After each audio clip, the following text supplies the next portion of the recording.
అరే జర జాగ్రత్తగా ఉండండిరా. ఇన్స్టాగ్రామ్లో పాప చాటింగ్ చేసిందని వెళ్ళిపోద్దురా.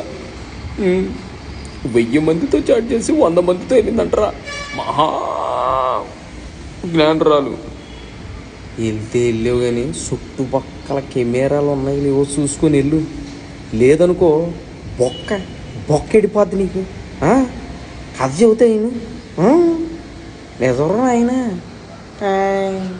1500 మందితో చాటింగ్, 100 మందితో డేటింగ్. అమ్మా ఇంకేంటి? డబ్బులు సంపాదించడానికి భార్య భర్తలు కలిసి ఏం చేశారో చూడండి. అమ్మా ఈ అమ్మ ఇన్స్టాగ్రామ్ చూస్తుంటేనే పడిపోతుంది కదరా. కరీంనగర్ ఆరపల్లిలో ఇన్స్టాగ్రామ్ ద్వారా 15 లక్షలు సంపాదించిల్లు.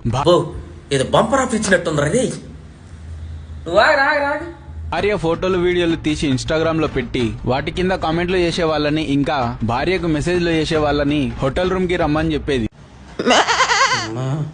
సరాసరి రూమ్లోకి వెళ్ళిపోయినాక తర్వాత ఏం చేసి తెలుసుకో. చేసిన తర్వాత చేసినంత వీడియోలు బాగా క్యాప్చర్ చేస్తాడంట. ఎవడీడు గాండ్ పాల్గాడు మొత్తం చేసి నీకు బ్లాక్మెయిల్ చేసేస్తారు. అందుకే రబ్బాయ్ కొంచెం కంట్రోల్లో ఉండరా. ఎందుకురా మనకి ఇవన్నీ? వాళ్ళు ఏదో ఊరిపెత్తారు, వదిలేయి. రే తప్పురా, వెళ్ళొద్దురా. సర్లే ఈ ఒక్కసారి గానిచ్చేద్దాం అనుకున్నారో తట్టి పారదొప్పుతారు. రోజు ప్రాబ్లం వాళ్ళకి.